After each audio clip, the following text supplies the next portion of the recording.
Assalamualaikum warahmatullahi wabarakatuh. Baik teman-teman, pada kesempatan kali ini saya akan menjelaskan terkait dengan prosedur resusitasi jantung paru yang akan dilakukan pada korban bayi.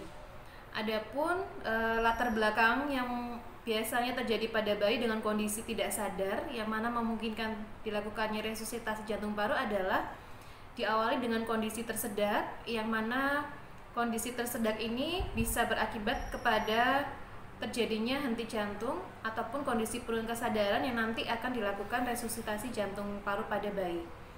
Ketika kita menemukan kondisi bayi tidak sadar, maka yang harus dilakukan pertama kali adalah cek respon terlebih dahulu. Cek respon pada bayi dilakukan dengan cara menepuk lembut pada bagian pundak dengan cara seperti ini. Dek, apakah adik baik-baik saja? Nah, ketika bayi tidak berespon, maka yang harus dilakukan selanjutnya adalah segera posisikan bayi di tempat yang aman, datar, dan keras. Kemudian tahap selanjutnya adalah segera meminta bantuan atau call for help, yang mana nanti diharapkan adalah bantuan atau ambulan segera datang ke lokasi kejadian sehingga bayi segera bisa ditransport ke rumah sakit. Selanjutnya, setelah menghubungi bantuan, dalam hal ini adalah ambulans, selanjutnya kita melakukan pemeriksaan secara cepat, yaitu selama 10 detik, yang mana dilakukan untuk memeriksa status pernafasan dan sirkulasi pada bayi. Adapun nadi yang diperiksa pada bayi adalah nadi brachialis.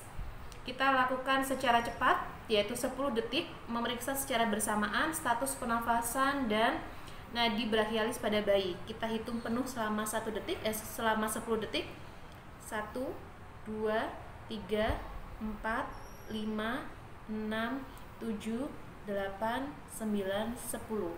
Setelah kita evaluasi selama 10 detik, akan ada dua kondisi. Yang pertama adalah ketika ditemukan kondisi tidak ada nafas dan tidak ada nadi pada bayi, maka prosedur yang selanjutnya kita lakukan adalah melakukan resusitasi jantung paru sebanyak 5 siklus, yang mana satu siklusnya terdiri dari 30 kompresi dada dan 2 ventilasi. Kemudian untuk skenario ataupun kondisi yang kedua adalah ketika kita melakukan evaluasi terkait dengan status pernafasan dan nadi, kemudian ditemukan tidak adanya pernafasan namun nadi teraba, maka yang dilakukan adalah pemberian nafas yang disebut rescue breathing, yang mana prosedur rescue breathing ini diberikan sejumlah 12 sampai 20 kali per menit. Oke. Selanjutnya adalah kita masuk pada kondisi ketika tidak ditemukan nadi tidak teraba dan pernafasan tidak ada, maka segera kita lakukan RJP sebanyak 5 siklus. Prosedurnya adalah tangan di sebelah kiri kita letakkan di bagian dahi dari bayi untuk mempertahankan terbukanya airway. Kemudian posisi tangan sebelah kanan adalah mencari landmark.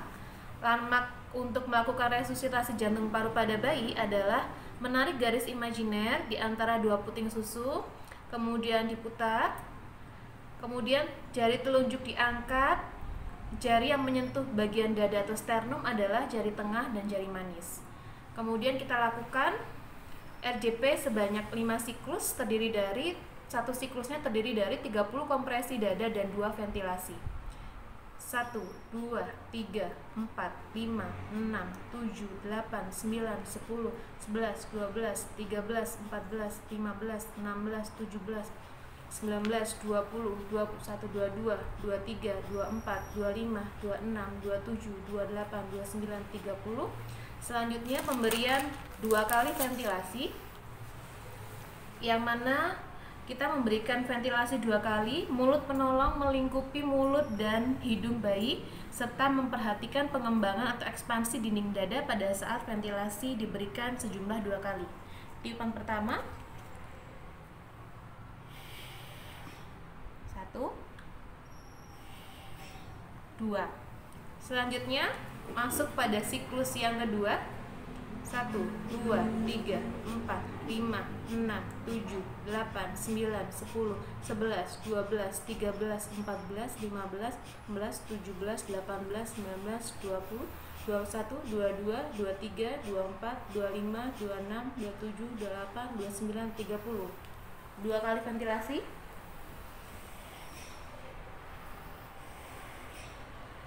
Kita lakukan sampai dengan siklus kelima. Setelah kita lakukan RJP sejumlah 5 siklus, maka selanjutnya adalah kita evaluasi apakah sudah teraba nadi brachialis dan juga mengevaluasi status pernafasan. Jika nadi brachialis belum teraba, maka diulang kembali melakukan RJP sejumlah 5 siklus. Jika ditemukan kondisi baik terdapat nadi atau nadi teraba namun tidak ada nafas, maka prosedur yang dilakukan selanjutnya adalah memberikan bantuan pernafasan atau yang disebut dengan rescue breathing. Rescue breathing ini diberikan dengan frekuensi 12-20 kali per menit.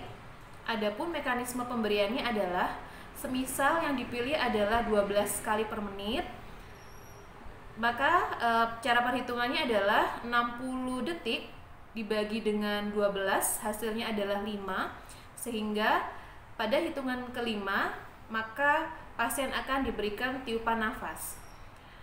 Itu untuk skenario yang pertama. Skenario kedua adalah semisal yang dipilih adalah 20 kali per menit, maka perhitungannya adalah 60 dibagi dengan 20, hasilnya adalah 3, sehingga tiupan nafas akan diberikan pada hitungan ketiga.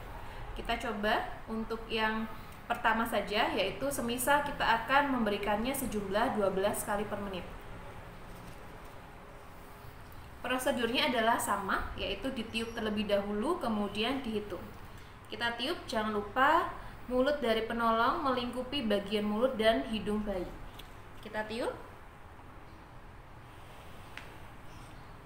1000, 2000, 1000, 2000, 1000, 2000, 1000, 2000, 1000, 2000, 1000, 2000, 1000, 2000, 1000, 2000, 1000, 2000, 1000, 2000. Kita berikan sejumlah 12 kali per menit. Setelah kita memberikan rescue breathing selama ataupun sejumlah 12 kali per menit, selanjutnya kita lakukan adalah mengevaluasi status pernafasan pada bayi, apakah bayi sudah bernafas atau belum.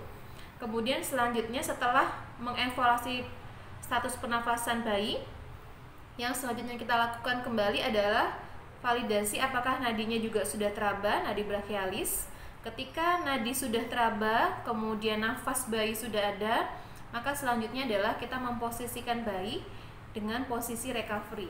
Baik, adapun mekanisme untuk meminta bantuan adalah, halo selamat siang. Selamat siang. Benar dengan IGD RSUMM? Ya betul, di sini IGD RSUMM. Baik, saya Indri, saya perawat. Saya saat ini bersama satu orang korban bayi usia 8 bulan kondisi tidak sadar. Adapun jumlah bayi berjumlah 1 orang bayi. Alamat di Jalan Bendungan Sutami 188A. Tindakan yang akan saya lakukan adalah resusitasi jantung paru. Kemudian nomor telepon yang bisa dihubungi 0815269935. Baik, informasi sudah kami catat. Apakah yang akan dilakukan tadi mohon diulangi? Baik, saat ini saya akan melakukan tindakan resusitasi jantung paru karena pada saat saya evaluasi nadi dan pernafasan bayi tidak ada. Baik, informasi tadi sudah kami catat. Mohon untuk terus menyalakan HP-nya sampai nanti tim ambulans dari kami tiba di tempat. Terima kasih. Baik, terima kasih, instruksi diterima. Baik, untuk selanjutnya ketika AED telah tersedia, maka segera hentikan RJP, kemudian nyalakan AED dan ikuti instruksi AED. Baik, untuk selanjutnya ketika sudah ada nafas dan nadi sudah teraba, maka yang selanjutnya dilakukan adalah menempatkan bayi pada posisi recovery. Adapun penempatan bayi pada posisi recovery bisa dilakukan dengan 2 cara. Cara pertama yaitu dengan cara bayi digendong, dengan menempatkan bayi digendong dalam posisi lateral, atau cara yang kedua adalah dengan meletakkan bayi di atas permukaan yang datar dan keras, Kemudian bagian punggung disangga oleh bantal. Posisinya seperti ini. Baik, demikianlah tadi prosedur melaksanakan pertolongan pertama pada bayi, yaitu resusitasi jantung paru. Semoga bermanfaat. Wassalamualaikum warahmatullahi wabarakatuh.